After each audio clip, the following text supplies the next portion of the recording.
Okay. I'm called to order this, the City of Keizer Traffic Safety Bikeways Pedestrian Committee for July 13th. Has everybody reviewed the minutes? And it's not of April 17th, it's of June 8th.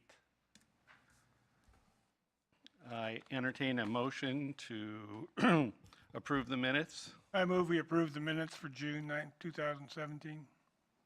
Yeah, I hear a second. I can second that. All in favor of approving the minutes as written, say aye. Aye. Aye. Any opposed? None? Any abstentions? One, because I missed last meeting. One abstention. One, because I missed last meeting. Yes. At this time, it's we have set aside time for appearance of interested citizens to talk about subjects that are not on the agenda tonight. Tonight, we do not seem to have anybody in the audience tonight, so we'll move right on to the council liaison report. Councilor Freeman. I'll make it quick. So I would like to make sure everyone knows that Monday the 17th is our regular scheduled council meeting. We do have 5 public testimonies scheduled for that night. One is the parks fee, one is the police fee, 2 is Area B, which is the property on, I'm going to get my streets right? Lock Haven and, is that Eulalie? Is that how you say that? Eulalie, okay. And then this Safeway gas station, and then a liquor license change. So as always, anyone is welcome to attend those meetings. They will be televised as well and available on keizer.org. But we hope everyone's here. Also, the Clips event will be happening around our city on Monday, August 21st, all weekend long. There will be events at Keizer River Rapids Park with music and camping, and the volunteers. We need lots of volunteers, and that information is on the Keizer Parks website as well. That's all I have. Thank you. I have one question on your city council. Are they going to be looking at soccer field at Country Glen Park? You know what? I briefly glanced at the agenda, but I went mostly to the meat of what's on our packet, so I don't think that's on the agenda. Is that right, Tracy? No, that one's not on the agenda. I plan on being at that meeting for the Planning Commission and as a committee report for this committee too, so. Good. I hope that the audience is full of people. I'm going to pass on the Parkway Bike Trail since Pat's not here tonight. Update on Keizer bike routes. I have about 5 or 6 that I've developed with Ride with GPS, and I've actually ridden them.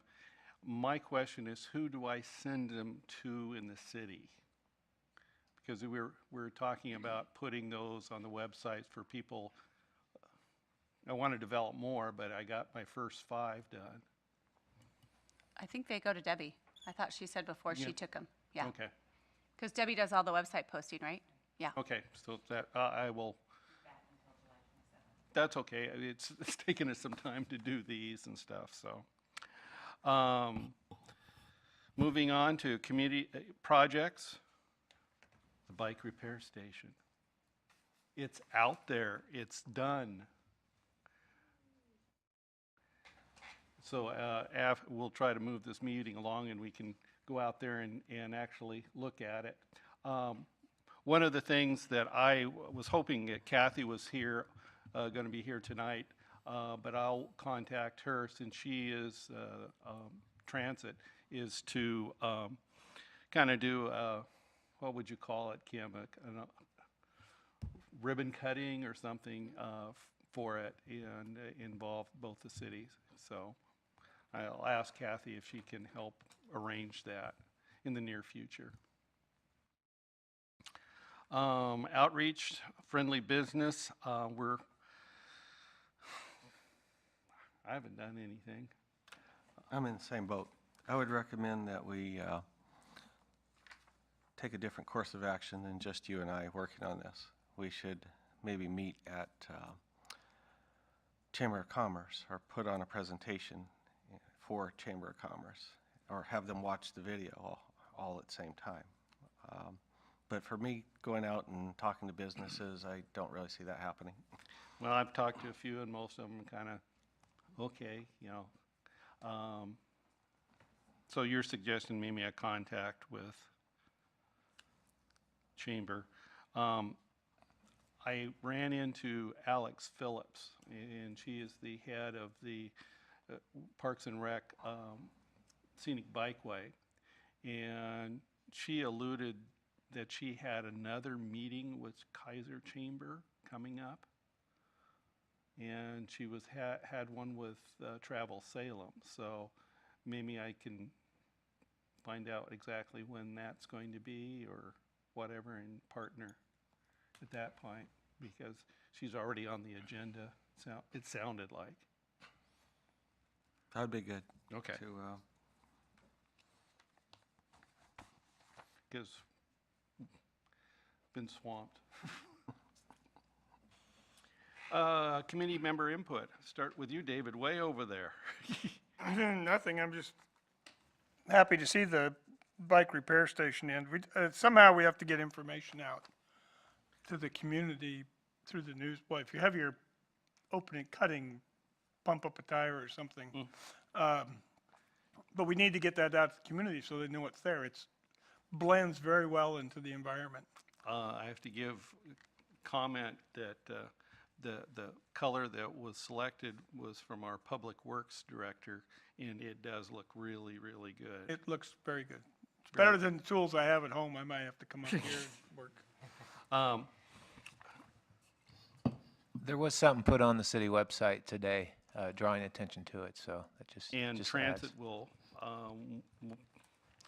will get there through their circles. And by registering that device, the company puts it on a website showing where all of them are in the United States. So that's kind of a bonus with this particular company that we bought. And I'm going to be personally alerting Alex Phillips with Scenic Bikeways that we have one, because we're part of the Scenic Bikeway also. I was going to mention that if we're doing a new application for the bike-friendly city, Yes, that the fact that we now have 2 bike repair stations. and one is right, yeah, I know. Well, but we have 2, And the one is right here. yeah. Yeah, that's going to include, I took some pictures for us to include in that. Okay. Pat, Hi. hi. I apologize for being late. I was in the middle of a real dirty construction project and I just Oh. chopped everything and barely got here late. So my update, Yeah, whatever things I had on my to-do list, I haven't done yet. But I did one other thing, which was that on, we're on TV now. on Tuesday, I went to the Parks Board, appearing as a citizen, not on behalf of this committee, but to point out an issue at a park in my neighborhood where there's a cut-through path from Wallace House Park over to Garland Court, which is a good thing. You can walk through there or your bike, but it's really, really narrow, and there's this kind of weird chain link fence that sticks out. So I called it to their attention. I'll send the packet of pictures that I gave to them so you can see, but I just requested that they remove that because it's hard to get through with a bike. It would be like impossible to go through with a wheelchair, and probably easier to take care of the park if they just got rid of that. And they all thought, wow, yeah. And Bill Lawyer was there, and he thought, oh, that's just one of those things that was probably some remnant of when the subdivision or something was built, maybe even before incorporation of the city. So he was definitely going to look into it and at the bare minimum make it ADA compliant and maybe just take the whole thing out, I hope. And I think that's all I have on the update. John?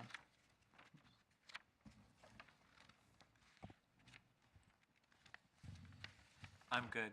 Okay.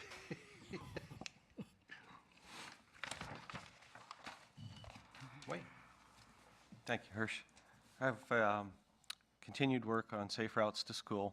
I've completed 7 elementary schools and 2 middle schools. Kids arrive from north, south, east, and west, and so sometimes there's a near north and a middle north and a far north. So I've created several routes. The next step would be to change these Word documents into internet links and get them posted on probably the individual schools' websites. And I think the first school we might be able to do that with is probably Cummings, because the principal is very supportive, so, but we need to work with her on that. That's Martina Mangan. And she lives right here in Keizer. Within walking distance of that school. And she's been there a long time, so she knows the issues. Dennis? I have 2 items that have been put tonight. One's for the Public Works and Mike. On River Road, just on the northeast side of Mambrin, there's the Columbia Bank, and then there's the laundromat, the check cashing place, and then the Domino's Pizza. Well, I've gone into the laundromat and used it a couple times as an alternative, and I've had people in there tell me that when they come in there, because the driveway from Mambrin to Columbia Bank to past the checking cashing store, it's like a 100-foot driveway, I would assume. I haven't measured it. But there's a curb that's about 2 feet wide, full curbside height, about 2 feet wide, and there's a park bench on the other side of the sidewalk and some trees. But people have noticed when they come in there in the morning, or almost any time, but they said specifically in the mornings, the glare, you cannot see that little curb, and people have broken rims, blown out tires, and broken shocks on this curb that's 2 feet wide along the street and an actual curb height. And I can see, I almost hit it. I glanced at once coming in, and if you just looking at the driveways when you come in, if you cut it just a little bit the wrong way, you're going to hit that curb and either blow a tire, blow a shock, or break a rim. Like I said, I glanced at once coming into it, and it was because of the sun was glaring. So I was wondering, I don't know how they would do it. They might just paint it yellow so that it stands out more, so that people will get used to seeing it and knowing that it's there, because normally it's in the shade of the trees and you don't even see the curb whatsoever. So I would make a recommendation that they do something, because I've gone back to that laundromat, and a number of people have said, yeah, people say they're hitting this all the time. And I think it'd be an easy solution to just paint it caution. Nobody's going to park there. You can't park there, but you just don't really see. And it'd be safer for the bench behind the curb there. So that curb's actually on River Road, or is that what Yeah, River separates Road, the US yeah. Bank from the laundromat? Yeah, the Okay. bank's here, the laundromat and the check cashing, it's one whole long driveway except for this curb that's this long and the regular height of a curb with the park bench behind it, and there's several trees. You'll see that the park bench is right behind this curb. Very difficult to see when in the shade, any sun glare, and if you cut either way coming into the driveways, especially going into the laundromat, you hit this thing, you blow a tire, break a rim, or do a, and like I said, I almost hit it, but people, when I've gone to this laundromat, have said the same thing. I've kind of checked with people, so I didn't bring it up until I'd had enough evidence or enough people had, and I don't think anybody's calling the city or complaining about it, Yeah, I hit this 2-foot curb. Well, quit hitting the curbs. So I thought I'd bring it to your attention that if they think they just painted it yellow, it would help, maybe not in the glare of the sunlight, but people that use the laundromat often or the bank often or come in there would get used to, hey, there's a curb here. I never even knew there was a curb there. I never saw it until I almost hit it myself. And then I started asking people in the laundromat, hey, have you ever, and people say, oh yeah, we hear about it all the time. The second thing I have is that for the bike-friendly community. I ride my bike here, and I've started riding it more, especially during the summer, but the Keizer Salem Senior Center does not have a bike rack, and people always bring their bikes into it, so I started talking with some of the people. I believe that they're going to do it on their own. I kind of started the ball rolling and said, hey, we need a Thank bike you. rack and for the bike-friendly community, and especially for senior citizens. So I believe they're going to do a bike rack for 3 or 4 bikes. They've had bikes stolen from there. People have had to either put them in the side or lock, and there's only one place to lock them, to the fence. So what I will do is I'll follow up on this, and then I'll report back and let you know, and then we can put that into the bike-friendly communities. You bet. Now we are serving the senior citizens of the community. Perfect, yeah. Can you help advise them on a good place to Yeah, position it also? That's what I'm doing. I'm working with them. I got And the a couple of type, guys that do the service there, and I'm talking with them, and one of the other fellows rides bikes, so oh, we've perfect. got it pretty well covered. Like I said, if there's any problems, or if there's anything, right now, it looks like they're going to be able That to is fund it great. all on their own and do it all on their own. And we're discussing now how to put it, to bolt it, and get it set, and do everything like that. But if there's any concern, I'll probably come back and talk with the committee here, or Hirsch, or Yeah, something. yeah, the best style of bike racks, the style we have out there here in, at City Hall. In fact, they're one of the cheapest. And just an FYI, last month, the bike club gave $300 for a installation of a bike rack in the North Lancaster Neighborhood Association at Scott Park. So that's another source of, not a lot of money, but some money, so. Bunches of things I have. The 24th and, the 25th and 27th of this month is the Wild Wild Rec program here in Keizer. It's, on those 2 days, we'll have a module on bike safety, and that will be at Bob Newton Park from 10 to noon. This is with the Boys and Girls Club. We've done it for the last several years, and we have anywhere from 5 kids to 30 kids. So Date again?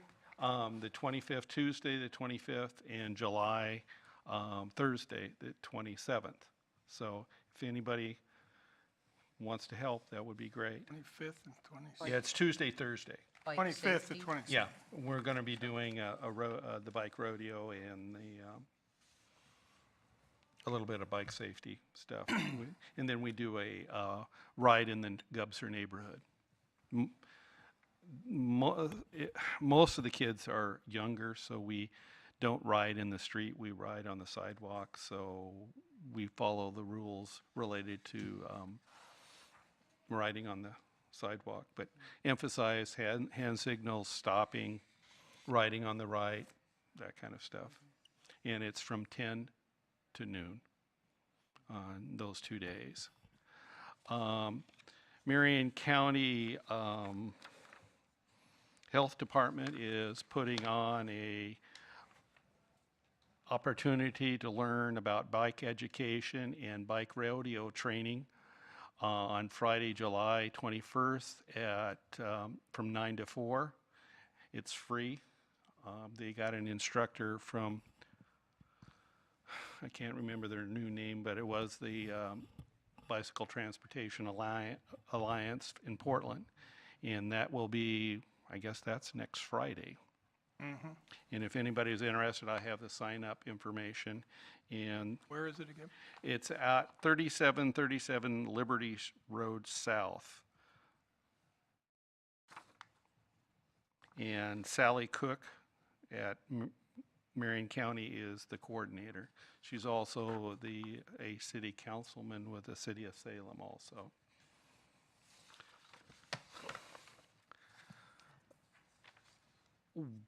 Wednesday, August 2nd is the opening of the Peter Courtney, the formal opening of the Peter Courtney Minnow Island Bridge. And the city of Salem will be starting the celebration about 4 o'clock on that day with a kind of a parade from Wallace Marine Park across the Union Street Bridge and to the amphitheater and across. So there'll be a lot of walkers, riders, and such that day. Also, the Salem Bicycle Club's big second event ride of the year is August 27th, and that's a Peach of the Century. Starts at Chemeketa Community College and heads out east towards Jefferson, Staten, and around. So we don't have to bother Trevor. It ain't coming through Keizer. How Yeah. long is it? It's a 65, 76, and 100-mile ride. There's 3 routes, and so it's a little more of our endurance ride as compared to the fun ride we do with the Monster Cookie. About how many participants in the Peach of a Century? The Peach of a Century, it kind of depends on the weather, like any of these, but we're between about 275 and 500 cyclists. I think our top year, we had 700 for that. So smaller than the Monster Cookie. It's smaller than the Monster Cookie because I have to admit that there's a few more hills than the Monster Cookie. So we did change it from September because September is generally Century Month, and we've been doing this this ride. The Peach is I think it's 36th year. Has always been in September, but we were always in conflict with Cycle Oregon. And this year, we talked with Cycle Oregon, and they're promoting it, our ride, as a good training ride for their Cycle Oregon beginning in September. So I can report that the Salem Kiwanis Club will be providing rest area support for Jefferson, Staten, and Silverton. and it is some of the best and friendliest support we've had the Kiwanis for years, and they are awesome. And last year was Wayne's first year as the overall chair out there, and we were impressed with your organization. So thank you, thank you, thank you. Hirsch, could I ask who is the project coordinator for Peach of a Century? Joanne Heilinger, David Philbrick, and Bonnie Logan. Thank you.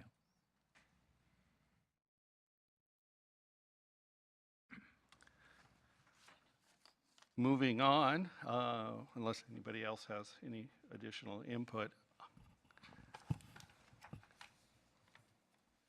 Staff report. And again, it was fun this morning when you and Tyler placed and everything the bike repair station. That was fun. Mary Ann really enjoyed it. Instead of 3 guys out there doing, Mary Ann came in and she, by there. Yeah, that was a neat little project. It went smooth. It's installed and ready for use. So that was a good thing. As far as reporting, I have a streets update for upcoming streets being resurfaced this summer. Hauk Construction is the contractor that got our paving projects for the summer. And the streets involved are Stonehenge, Manzanita from 14th to Trail, Manzanita from McLeod to Woodlawn, Lockhaven Drive from 14th to the railroad tracks, and Verda Lane from Dearborn to the Parkway. And that'll happen throughout the course of the month of August. And they'll be in and then out. So that's all I have to report. I do think, though, the portion of, real quick, on Lockhaven from 14th to the railroad tracks will be night work. I want to add that in there. So the other ones will be done during the day, but that one needs to be done at night. So FYI. Will the projects be done before the school Oh, yeah. starts? Okay, Oh, yeah. okay. So that's all I got. That's- Thank you. Trevor? Thank you. Blast camp's in full swing. Started on Tuesday. We have a little over 200 registered, and we've had about average, I'm guessing, based on our food counts and such, about 150 students coming through each day. We've had different entities come in and give presentations for the kiddos. We've had SWAT, which will come in tomorrow, actually. Oregon State Police Fish and Game, which was there today. We've had Oregon State Bomb. The Masons came in and did an ID station for all the kids, and they left with ID cards. We've had Bureau of Land Management come in and show their night vision goggles, and then got them on LiDAR running through the field, so giving them their speed, so a little competition there. And we had Marion County Sheriff's Office Boat Marine Patrol come out today. So the kids are having a great time, hence Blast Camp came right from Blast Camp over here. So we're still recruiting for a motor officer internally, depending upon the outcome of next Monday's city council. If things go as we think that they might, we might be able to recruit outside of the agency for maybe a lateral motor officer to come on board. So that's something that we're still working internally. And obviously our motor officer is our traffic safety unit. They handle all of our traffic calls. We've been working with Public Works for years on traffic counters, and at one point when I was on motors back in the early 2000s, we actually had our own traffic counters that we could install on the roadways and collect data. That company went out of business, and we had some funding at the end of the fiscal year, and so we were able to pick up a set of traffic counters for the police department, which can be deployed by myself for the traffic safety unit. And I have been on vacation for the last couple of weeks, Blast Camp this week, so I'm hoping to install and try that out next week. Where do you think you might put it? Not going to tell you. Oh, okay. No, there are a couple locations that I've been consistently getting complaints from in the neighborhoods. Thorman Drive, Dietz Avenue, those are a couple of the areas. I know we do have some other problematic areas in the city that for speed. I just got a complaint today, or reviewed it today, up off of Wheatland and Shirena Court, that area.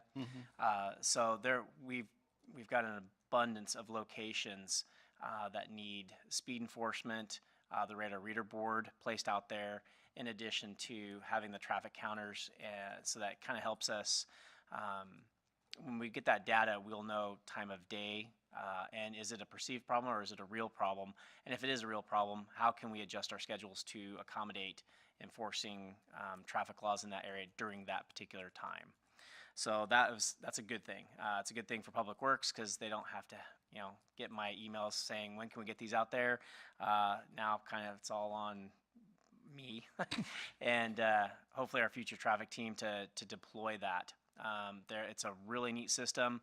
It doesn't use tubes, it uses Doppler radar, and we can mount it to poles and hopefully get the data that we need, which is awesome. So we were able to purchase that at the end of the fiscal year.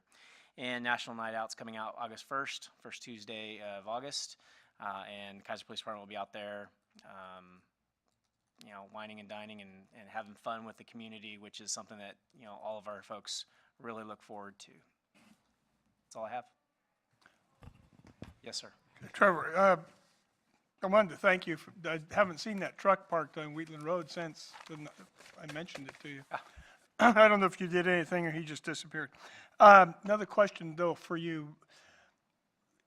In the morning when the garbage routes are going all over Keizer, there's a couple places people are putting their garbage cans out in the bike lane on Lock Haven and Wheatland Road. Is that legal, or should I just go up and ask them to put it back on the curb or something? You can't block you can't block a sidewalk, and nor can you block a bicycle lane. Okay. It opens it up, one, it's a violation, and two, it opens it up to the property owner for civil litigation. Well, this is the second or third time the one on Lock Haven. I now wish I could remember what morning it was. Last Thursday morning? Do you have like 100 block? No, but there were two cases about a block apart. One was a 6-foot green dumpster, which is large, parked out on the street, took the whole bike lane up. Oh. When the bicyclists was going That was- around it, somebody had to slam on their brakes. It That was one heavy was traffic. just before 14th. Okay, so about the 1,000 block of Yeah. Lock Haven, that's what on the Kind of south side across of Lock from Haven? the LDS church, going eastbound. Yeah, on the south side of the Yeah. road. I'm going to interject here. In a previous meeting, I brought up the same issue, but the street I was concerned with is not remembered at this point in time. But But it that runs one, from River Road toward Keizer Rapids Park. It's the area between River Road and the four-way stop. I remember there was discussion about how a apartment building had replaced their dumpsters with the garbage, with the rolling things. And if I remember, my remembrance is that there wasn't much the city could do at that point in time. My concern is for life and safety for both cyclists and automobiles. If a cyclist has to go around, they may not do so in a predictable manner, causing a vehicle to swerve across the center line and setting up a possible head-on. Now, of course, that is the worst-case scenario, and that's why I chose it. I don't know how to address this issue, but it does seem to be an issue that is prevalent across our city and many others, perhaps. In that, on Shamawa between River Road and Windsor Island shoreline, there is one apartment complex, if I know which one you're talking about. We have, I'm not sure what the technical term is, but they've got the median, the grassy median in between, like a little ditch area, and you've got the sidewalk, and then you've got the bicycle lane out on the road itself. If it's in between the two, there's not a whole lot we can govern. But if it's out in the roadway or if it's in the bicycle lane, we can certainly have a say about, and much like if it's on the sidewalk. Now, there was one, I would have to go back and look at the statute, but the blocking of the sidewalk, if I recall correctly, if my memory serves me right, that has to, if it's a vehicle. If it is a vehicle and it's blocking the sidewalk, that's a violation. If it's not considered a vehicle, then it's not a violation, and then we would have to have some city ordinance that talks about not blocking the sidewalks, because If I Okay. remember correctly, and if I can visualize this, this is a newly constructed area, so there's a nice bicycle lane, and then there's a median, let's call it, and it's not flat level grass. It is not constructed so that people could put anything there. correct. So their options are in the sidewalk or on the bicycle lane. And of course, they choose the bicycle lane because it's closer to the street, trying to facilitate getting up and such. This might require some further discussion and maybe talking with our garbage providers too. What do you guys? So is this only on garbage day, or is this All the in garbage day. The reason why I know this is garbage day is Friday. And every Friday, we go out to dinner with a couple that lives down that street. So I often get to drive that street Friday about 4:30, and being an annoyed person at times, I see this and it bothers me. Okay.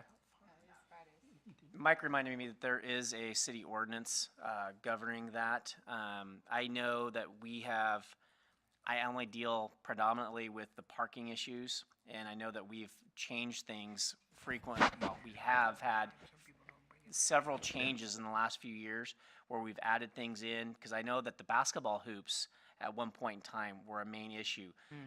Are they allowed to be in the street, or are they allowed to be on the sidewalk? And I know that there's been things in and out, so I would have to look at that. And if it's a violation, we will certainly look into that. When you say we, would this not be a responsibility of the code enforcement folks? So when I say we, the city, So that's either myself as the traffic guy, or I would elicit the help of Ben Crosby, who is our city code enforcement officer, who also does, well, he works the city codes, traffic laws, things of that nature. So I would incorporate his help, certainly. I have a question. Looks like Mike has Well, something to say. I'm just thinking, because it is on garbage day, I think that is an allowable thing that we as a city allow that to happen.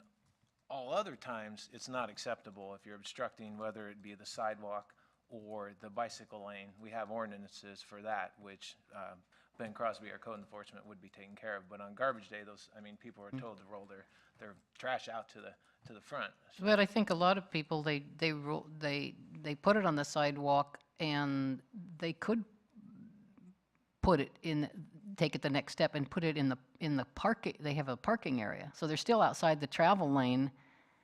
So I think there may be some public education needed there. Don't put it on the sidewalk, put it in the area between the road and the sidewalk. Garbage service asked for it to be put on the sidewalk, on the curb, and from their instructions that they give out to the citizens, so.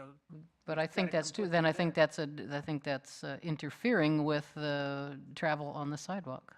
If I I remember walk by 'em. correctly, I one of the walk points behind I them all the made time. was that I push 'em out construction into the seemed I mean, you can inappropriate. walk by them, there's room. Okay. I'll take a look at it. But I guess my question would be, in the cases where it is a violation, whether it's on the garbage day, or, I mean, maybe on garbage day, they have better options that they need to be informed of, and in some cases, there is a violation, but is that going to always be complaint-driven, or is that something that the code enforcement person could kind of go around on those mornings and see if there's a pattern on certain streets? Right now, it's complaint-driven, and I'm not familiar with any complaints. So that's something now that it's been brought up to this committee, I will elicit Ben's help, and that's one of the things that we will look at. And if it is a safety issue, education, even if it's a violation, education is the first step. We'll notify them, educate them.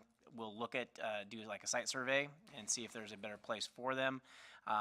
We will get what their instructions are from the garbage company, because we've got two, I think, that service. Lawrence and That's Valley. Lawrence. Yeah.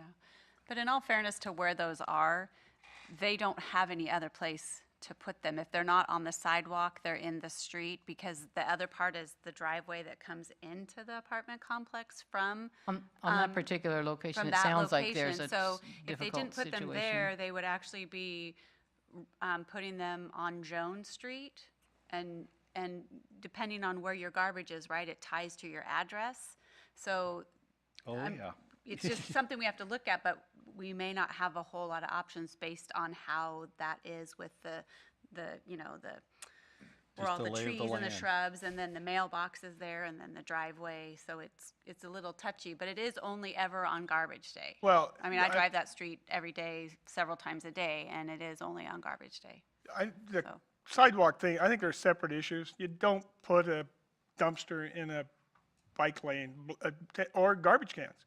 I mean, you have to swing out suddenly for a short period of time, right in the middle of traffic on Lock Haven, River Road, Wheatland, Chamawa. Never is there a situation where you get to put your garbage cans out in the street and block a bike lane. I don't But think. if these weren't in the bike lane, they would be in the middle of the lane where your car is. I mean, there is no place for I'm talking this about one. the ones on Lock Haven. They were, Okay. it's a, Yeah, I know it's a that one, bike but we're on lane. this one on Chamawa. They don't have any other place. There's no put bike them. lane there? There is a bike lane, and that's where they are. There's the But bike they- lane, But- and then there's the. And then there's the road wetland where the strip, cars are, drainage and then strip. there's And- the curb, and then the flowers or the shrubbery that's on Chamawa. And then Stormwater area. yeah, and then the sidewalk, and then it's down in where the people live and park. So, You still can't put it in the street. I mean, my opinion is you can't put it in the yeah, street. I know- it'll just, they're gonna have to look at it, because I don't know what options we would have actually for the people that reside there, That's the problem. so. Interesting discussion. The dumpster that started all was there for several days.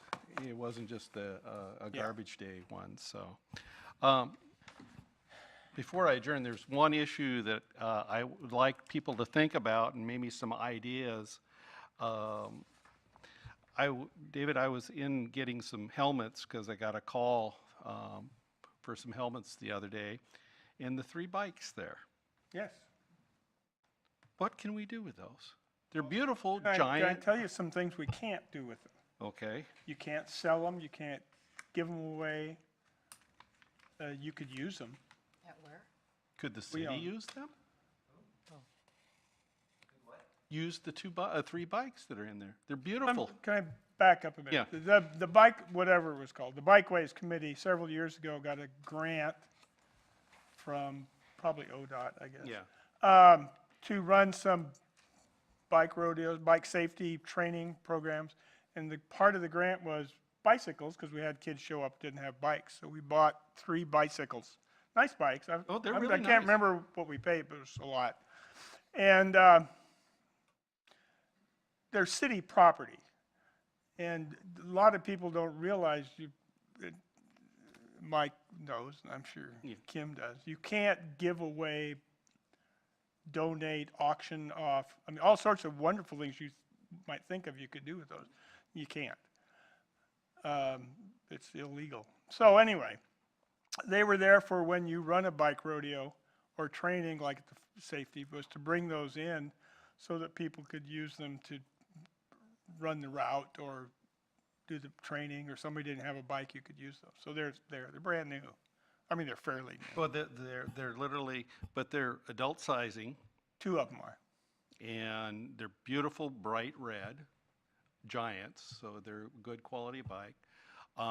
All the bike skills rodeos and stuff, like I got 4 of them between now and in the end of the year, and we have all the bikes from the Boys and Girls Club in their trailer that, they have little tiny ones all the way big, so that's the ones we're using. Those bikes are there, and they're hanging in there. We haven't used them the last 5 years. So I hate to see a bike just hanging there lonely. And I was hoping that some ideas might come out from this group, maybe from the city, maybe the police department has some ideas. Because there's 3 bikes. I mean, would city staff use them? You got a meeting. There's another idea. I just made a note because I didn't realize that those were there. If we do a bike rodeo or we do any type of citizen training, I will certainly be inquiring as if we can use those for that purpose. And it sounds like that's exactly what they were purchased for. I just didn't realize we had them. Yeah. Can the city staff use them? No, we buy our police bikes specifically with the lights and siren and the police package. But So maybe Public Works could use them. They could use them during lunchtime. As far as the city has access to the Boys and Girls Club bikes too. And there's like 60 of them. Like other city Another staff. another could use ODOT them. grant. Park staff go ride to a park and check it out, whatever they have to. Put their I mower did- on their back. Oh, never mind. I just wanted to throw that one out because I saw them there and I said, those are beautiful bikes. There's got to be a reasonable use, whether, as David said, we can't probably auction. Well, one of the things I thought is, God, we could auction and get enough money for the next bike repair station, but maybe we can't do that, but they're there and maybe there's some ideas that might be generated. Maybe there's something that council might think of. They're good bikes. They're really good quality ones. Yeah, they're giants, which is a really good, if you watch the Tour de France, you see specialized giants in track. So they're really good bikes. So, and they're bright red, so. Did you get the stop signs? And there's a box with the stop signs and slow signs for the bike rodeo. We got our own through another ODOT grant, so. There's a box of stuff for the rodeo So. in there. Well, without any, I'm looking around if any additions or comments. I did have one other thing. Going back to safe routes to school, I want to thank Pat for bringing up other possible solutions for coming to elementary, enforcement, encouragement, education, and engineering options. And that's something else that we can all look at. Thank you for reminding. I mentioned this to Mike this morning. I ran into Julie Yip, who is the program chair. Bicycle and pedestrian safety. And she'll be retiring at the end of the summer, but she said, you know, with the Safe Routes to School monies, if you'd all know the transportation plan was adopted, there may be some monies. And she was willing to work with Public Works to at least maybe get some of the early paperwork started, not for that, specifically Cummings, because she had, with Pat, she knows the Cummings issue, and we think that might be she was figuring that that might be a low fruit that might show us success. And so I already mentioned that to Mike this morning. And I did pass that on to Mr. Lawyer, so he has that information. Okay. Well, without any further ado, meet me out by the bike repair station. This is adjourned for tonight. Thank you.